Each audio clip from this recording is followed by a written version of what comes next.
Hello friends, Vardhan academy में आप सभी का स्वागत है। दोस्तों, आज की इस वीडियो में हम लोग Uttar Pradesh junior teacher vacancy 2021 से संबंधित विज्ञान की जो हमारी सीरीज चल रही है उसमें जो पार्ट 6 है उसको आज की वीडियो में हम लोग पढ़ेंगे। और ये जो चैप्टर्स हैं, ठीक है, जो आज की वीडियो में हम लोग पढ़ेंगे, ये आपके एक तरीके से मोस्ट इंपॉर्टेंट है, क्योंकि आज के जो क्वेश्चंस हैं वो दो चैप्टर्स पे मतलब आपके उस पे मतलब आधारित हैं। एक है कोशिका मतलब सेल और दूसरा है पोषण न्यूट्रिशन। ठीक है, तो कोशिका और पोषण के बारे में आज की वीडियो में जितने 35 क्वेश्चन है, ठीक है, 35 क्वेश्चन यहाँ पे हैं कोशिका और पोषण से। ये मोस्ट इंपॉर्टेंट है और इससे संबंधित क्वेश्चन परीक्षा में कम से कम 4 से 5 आएंगे, क्योंकि उम्मीद है कि मतलब तीन तीन क्वेश्चन, 2 3 4 क्वेश्चन तो इससे आराम से आएंगे, क्योंकि ये बहुत ही इंपॉर्टेंट आप लोगों के लिए चैप्टर है। कोशिका भी है और पोषण भी। तो चलिए स्टार्ट करते हैं आज की वीडियो। और जो जो कल हम लोगों का जो जिस चैप्टर से हम लोग पढ़ेंगे वो होगा आपका अम्ल, क्षार एवं लवण। ठीक है, एसिड, बेसेस एंड साल्ट्स। तो उसको आप लोग पढ़ के आइएगा। और ये पहले बता दिया, इससे आप लोग क्या करेंगे कि जितना अधिक से अधिक आप लोग पढ़ के आएंगे तो आप लोगों के लिए अच्छा रहेगा कि इतना आपका अम्ल, क्षार और जो लवण है वो आपका तैयार हो जाएगा। और जब मैं कल इसको डिस्कस करूंगा तो आप लोगों को पता चल जाएगा कि आपकी जो तैयारी है वो किस तरीके से चल रही है। ठीक है, इससे आपको एक टारगेट मिल जाता है कि कल आपको अम्ल, क्षार और लवण पढ़ना है, जितना भी आप लोग जहां से भी पढ़ सकते हैं। ठीक है, तो चलिए आज की वीडियो स्टार्ट करते हैं। और जो हमारा आज का टॉपिक है हमारा पोषण और न्यूट्रिशन। ठीक है, उससे संबंधित पोषण, न्यूट्रिशन मतलब और कोशिका। ठीक है, इन दोनों से जो क्वेश्चन है उनको हम लोग डिस्कस करते हैं। पहला क्वेश्चन देखिए, जैव कोशिका के किस कोशिकांग को ऊर्जा का घर मतलब पावर हाउस कहा जाता है? शुरुआत में थोड़े से इजी क्वेश्चंस हैं। तो ये इसका जो राइट आंसर है वो है आपका माइटोकॉन्ड्रिया। ठीक है, माइटोकॉन्ड्रिया का जैव कोशिका के मतलब कोशिकांग को ऊर्जा का घर कहा जाता है। ठीक है, पावर हाउस कहा जाता है। नेक्स्ट क्वेश्चन, गेहूं में कौन सा प्रोटीन पाया जाता है? इसका राइट आंसर है ग्लूटेन। ठीक है, गेहूं में जो प्रोटीन है उसको ग्लूटेन कहा जाता है, ग्लूटेन पाया जाता है। नेक्स्ट क्वेश्चन है क्वेश्चन नंबर 3, अल्फा किरेटिन नामक प्रोटीन शरीर के किस अंग में पाया जाता है? अल्फा किरेटिन, तो ये आपकी त्वचा में पाया जाता है। ठीक है, त्वचा में, ये स्किन में पाया जाता है अल्फा किरेटिन नामक प्रोटीन। नेक्स्ट क्वेश्चन है क्वेश्चन नंबर 4, शरीर में ऊतकों का निर्माण किस पोषक तत्व से होता है? इसका जो राइट आंसर है वो है आपका प्रोटीन से। ठीक है, शरीर में जो ऊतकों का निर्माण जो होते हैं वो प्रोटीन से होता है। ऊतक मतलब टिश्यूज। ठीक है, tissues. Next question question number 5, gene शब्द सर्वप्रथम किसने प्रतिपादित किया था? क्वेश्चन नंबर आपका 5 है, जीन शब्द सर्वप्रथम किसने प्रतिपादित किया था? तो इसका जो राइट आंसर है वो है आपको, सॉरी क्या होगा यहाँ पर, ठीक है, तो जीन शब्द आपका जॉनसन ने, ठीक है, जॉनसन ने इसको प्रतिपादित किया था। नेक्स्ट क्वेश्चन है क्वेश्चन नंबर 6, रिवर्स प्रतिलेखन मतलब रिवर्स ट्रांसक्रिप्शन की खोज किसने की थी? रिवर्स ट्रांसक्रिप्शन की खोज किसने की थी? तो इसका जो राइट आंसर है वो है आपका टेमिन एवं बाल्टीमोर। ठीक है, टेमिन एवं बाल्टीमोर ने रिवर्स प्रतिलेखन या फिर रिवर्स ट्रांसक्रिप्शन की खोज की थी। ठीक है, तो एग्जाम में अगर इस टाइप से क्वेश्चन आ जाए तो आप लोग इंग्लिश में देख लीजिएगा, क्योंकि ये तो थोड़ा सा टफ लगेगा आपको, रिवर्स प्रतिलेखन। ठीक है, टेमिन एवं Baltimore. Next question question number 7, जब एक युग्म जीन दूसरे इकाई के प्रभाव को छुपाता है तो इस प्रक्रिया को क्या कहते हैं? इसको कहते हैं प्रभाविता। ठीक है, प्रभाविता कहते हैं। नेक्स्ट क्वेश्चन क्वेश्चन नंबर 8, किसके संश्लेषण में विटामिन के की विशिष्ट भूमिका होती है? क्वेश्चन नंबर 8 है आपका, तो इसका जो राइट आंसर है वो है आपका प्रोथोम्बिन। ठीक है, प्रोथोम्बिन के संश्लेषण में विटामिन के की विशिष्ट भूमिका होती है। नेक्स्ट क्वेश्चन क्वेश्चन नंबर 9, कौन सा एंजाइम दुग्ध प्रोटीन को पचाने में सहायक होता है?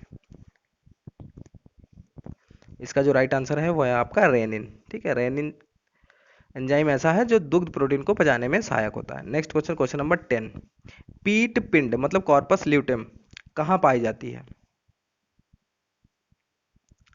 तो ये पाई जाती है अंडाशय मतलब ओवेरी में। ठीक है, नेक्स्ट क्वेश्चन नंबर 11, केंद्रक के अतिरिक्त कोशिका के किस कोशिकांग में डीएनए उपस्थित होता है? ठीक है, मतलब केंद्रक मतलब न्यूक्लियस। ठीक है, न्यूक्लियस के अतिरिक्त कोशिका के किस कोशिकांग में डीएनए उपस्थित होता है? तो ये जो होता है वो आपका होता है हरित लवक तथा माइटोकॉन्ड्रिया। नेक्स्ट 12 क्वेश्चन है, मनुष्य के किस ऊतक में जन्म के पश्चात कोशिका विभाजन नहीं होता? जन्म के बाद उसमें कोशिका विभाजन नहीं होता है। तो इसका जो राइट आंसर है वो है आपका तंत्रिका ऊतक। नेक्स्ट क्वेश्चन, क्वेश्चन नंबर 13, किसे जीवन का भौतिक आधार माना गया? ठीक है, जीवन का भौतिक आधार किसे माना गया है, यहाँ पर ये चीज पूछी जा रही है। तो इसका जो राइट आंसर है वो आपका है जीव द्रव्य। ठीक है, जीव द्रव्य को जीवन का भौतिक आधार माना गया, मतलब प्रोटोप्लाज्म को। ठीक है, जीव द्रव्य मतलब प्रोटोप्लाज्म। ठीक है, नेक्स्ट क्वेश्चन, कौन सा कोशिकांग केवल वनस्पति कोशिका में ही उपस्थित होता है? तो ये होता है आपका हरित लवक। ठीक है, ये कोशिकांग जो है वो केवल वनस्पति कोशिका में ही उपस्थित होता है। नेक्स्ट है क्वेश्चन नंबर 15, प्लाज्मा झिल्ली किस पदार्थ से बनी होती है? तो प्लाज्मा झिल्ली बनी होती है लाइपोप्रोटीन से। ठीक है, लाइपोप्रोटीन से प्लाज्मा झिल्ली बनी होती है। नेक्स्ट क्वेश्चन, प्लाज्मा झिल्ली सही है। प्लाज्मा झिल्ली की संरचना का यूनिट मेम्ब्रेन, ठीक है, प्लाज्मा झिल्ली का जो यूनिट मेम्ब्रेन मॉडल है किसने प्रस्तुत किया था? तो ये प्रस्तुत किया गया था रॉबर्टसन द्वारा। ठीक है, रॉबर्टसन द्वारा वर्ष 1959 में। नेक्स्ट क्वेश्चन नंबर 17, लार किसके पाचन में सहयोग करता है? तो इसका जो राइट आंसर है वो है स्टार्च के। ठीक है, स्टार्च के पाचन में सहयोग करता है लार। क्वेश्चन नंबर 18, अधिकांश प्राणियों के जीवित पदार्थ का लगभग, ठीक है, प्राणियों में जो जीवित पदार्थ होता है उसका लगभग 80% पदार्थ क्या होता है? तो उसमें होता है 80% होता है प्रोटीन। ठीक है, प्रोटीन होता है अधिकतम, वो भी 80%। सेब का हृदय रोगियों के लिए विशेष महत्व क्यों है? मतलब जो हार्ट पेशेंट होते हैं उनके लिए सेब बहुत इंपॉर्टेंट होता है, तो क्योंकि उसमें प्रोटीन पोटेशियम का स्रोत होने के कारण वो इंपॉर्टेंट होता है। नेक्स्ट क्वेश्चन, क्वेश्चन नंबर 20, दूध का श्वेत रंग किसकी उपस्थिति के कारण होता है? ये क्वेश्चन मैंने जब आपको एक बार मल्टीपल चॉइस करवाए थे तो उसमें आया था। ठीक है, तो अगर आप लोगों ने उसको देखा होगा तो ये आपको पता होगा। तो इसका जो राइट आंसर है वो है कैसीन नामक प्रोटीन के कारण। कैसीन नामक प्रोटीन के कारण। नेक्स्ट क्वेश्चन, क्वेश्चन नंबर 21, किस विटामिन का निर्माण हमारे शरीर में होता है? तो किसका होता है? विटामिन डी और विटामिन B3 का। इन दोनों का निर्माण हमारे ही शरीर में होता है। क्वेश्चन नंबर 22, एक गिलास पानी पीने से कितनी कैलोरी मिलती है? ठीक है, अक्सर इसमें लोग कंफ्यूज हो जाते हैं, अगर इसको नहीं पढ़ा है तभी कंफ्यूज होंगे, वरना तो इजी क्वेश्चन है। शून्य, मतलब पानी पीने से कोई भी कैलोरी हमें नहीं मिलती है। ठीक है, नेक्स्ट क्वेश्चन, पौधे पौधों और जंतुओं में कार्बोहाइड्रेट का संचयन किस रूप में होता है? पौधों में किस रूप में कार्बोहाइड्रेट का संचयन होता है और जंतुओं में, दोनों का अलग अलग आपको बताना है। तो पौधों में होता है स्टार्च के रूप में और जंतुओं में ग्लाइकोजन के रूप में होता है। ठीक है, नेक्स्ट क्वेश्चन नंबर 24, कौन सा एंजाइम प्रोटीन के पाचन में सहायक है? तो इसका जो राइट आंसर है वो है ट्रिप्सिन। ट्रिप्सिन एंजाइम ऐसा है जो प्रोटीन के पाचन में सहायक होता है। नेक्स्ट क्वेश्चन नंबर 25, मानव शरीर में विटामिन ए किस अंग में भंडारित होता है? ऐसा कौन सा अंग है जिसमें विटामिन ए का भंडारण होता है? तो वो है आपका यकृत, मतलब लीवर। ठीक है, लीवर में विटामिन ए का भंडारण होता है। नेक्स्ट क्वेश्चन नंबर 26, प्लाज्मा झिल्ली किन पदार्थों से बनी होती है? तो प्लाज्मा झिल्ली आपकी बनी होती है प्रोटीन तथा लिपिड से। ठीक है, नेक्स्ट क्वेश्चन है क्वेश्चन नंबर 27, मानव शरीर के किस अंग में लसिका कोशिकाएं, मतलब लिम्फोसाइट सेल्स पाई जाती हैं? तो इसका जो राइट आंसर है वो है आपका प्लीहा, स्प्लीन में। ठीक है, नेक्स्ट है क्वेश्चन नंबर 28, किस जीव में लिंग गुणसूत्र नहीं पाए जाते? तो इसका जो राइट आंसर है वो छिपकली। छिपकली में लिंग गुणसूत्र नहीं पाए जाते हैं। नेक्स्ट है क्वेश्चन नंबर 29, किसे कोशिका की पाचन थैली कहा जाता है? तो इसका जो राइट आंसर है वो है लाइसोसोम। लाइसोसोम। नेक्स्ट क्वेश्चन है, कौन सा कोशिकांग प्रोटीन संश्लेषण में सहायता करता है? तो इसका जो राइट आंसर है वो है राइबोसोम। नेक्स्ट है क्वेश्चन नंबर 31, मानव शरीर में गुणसूत्रों की संख्या कितनी होती है? बहुत कॉमन क्वेश्चन है, पूछा भी अक्सर जाता है, इसीलिए कॉमन क्वेश्चन कहा जाएगा।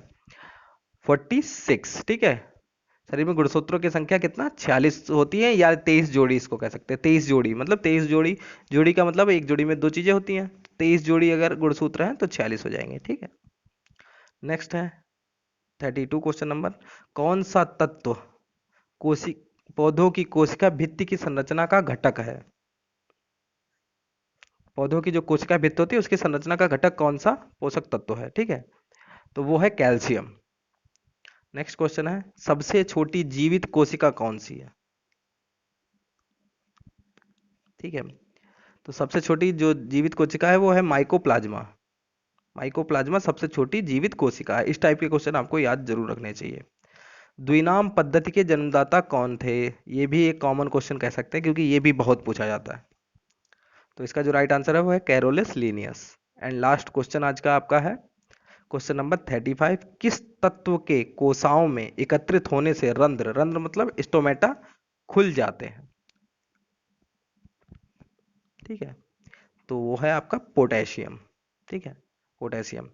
तो इस तरीके से ये आपके वन लाइनर जो क्वेश्चन है आपके 35 हो गए कोशिका के। अब कल हम लोग नेक्स्ट चैप्टर से मिलेंगे हम लोग, और उसमें हम लोग पढ़ेंगे अम्ल, क्षार और नमक, ठीक है, तो उसको हम लोग पढ़ेंगे। और एक चीज आप लोग बिल्कुल टेंशन मत लीजिए, काफी लोग कमेंट करते हैं कि सर क्वेश्चन अगर मल्टीपल चॉइस हो तो काफी अच्छा रहेगा, ठीक है, ये मैंने इसलिए स्टार्ट कर दिया था क्योंकि मेरा स्वास्थ्य को ठीक नहीं चल रहा था लगातार काफी समय से, तो मैंने ये स्टार्ट कर दिया था। तो मैंने ये चीज सोची कि इसकी कम से कम 20 वीडियो कम से कम आपको प्रोवाइड करा दूंगा, मतलब 20 में आपके लगभग 1000 से ऊपर क्वेश्चन हो जाएंगे, आज 1000-1200 क्वेश्चन लगभग आपके उसमें कंप्लीट हो जाएंगे, ठीक है, सारे आपके टॉपिक वाइज होंगे। जब ये कंप्लीट हो जाएंगे इसके बाद आपको मल्टीपल चॉइस क्वेश्चन भी करवा दिए जाएंगे। और मैं इसके अलावा भी एक चीज सोच रहा हूँ, दो चीजों का मैंने जिम्मा लिया था शुरुआत से ही, मैथ्स और सोशल साइंस, ठीक है, सॉरी साइंस, ठीक है। अब कभी कभी मुझे लगता है ऐसा तो नहीं मैंने सोशल साइंस स्टार्ट करके गलत कर दिया है आप लोगों के साथ, ठीक है, मतलब अपने लिए ही थोड़ा सा दिक्कत कर ली है। सिर्फ मैथ और साइंस ही करवाता तो ज़्यादा सही था क्योंकि इन्हीं की जिम्मेदारी मैंने ली थी। लेकिन मैंने सोचा कि ऐसा तो है नहीं कि 50 नंबर में आपके सोशल साइंस नहीं आएगी, इसलिए मैंने उसको भी स्टार्ट कर दिया, ठीक है। तो आप लोग भरोसा रखिए, आपके जो विज्ञान और गणित है वो तो आपका 100% मैं करवा दूंगा, जितना मतलब मेरी तरफ से हो सकता है मैं अधिक से अधिक आप लोगों की हेल्प करने की कोशिश करूंगा। तो ये टेंशन मत लीजिए कि ये वन लाइनर है, वन लाइनर इसलिए भी है कि ज्यादा से ज्यादा आपके हो जाए एक बार, कई लेयर में एक तरीके से तैयारी हो जाएगी। अगर आप लोग पहले वन लाइनर पढ़ लें, फिर आपको मल्टीपल चॉइस क्वेश्चन करा दिए जाएंगे, उसके बाद आपके मॉडल पेपर जब मैं कराऊंगा, ठीक है, मॉडल पेपर बनाऊंगा उस तरीके से, पूरा मॉडल पेपर जैसा आपका पेपर का पैटर्न है उस तरीके से बनाऊंगा, तो वो भी आपका तैयार हो जाएगा। आपके जो आपका जो प्रैक्टिस सेट है वो भी मैं करवाऊंगा, ठीक है, जो है मैं पहले ही बता दूंगा कि कौन सा ले लीजिए, जिससे ये होता है कि अगर एक कॉमन प्रैक्टिस सेट सब लोग लेके चलना है तो थोड़ा सा इजी रहता है, ठीक है। हालांकि ऐसा मत समझिएगा कि मैं किसी का प्रमोशन कर रहा हूँ, ऐसा नहीं है, बस पहली बात तो आपसे लोगों से पूछ लूंगा जो भी आपको सही लगे, ठीक।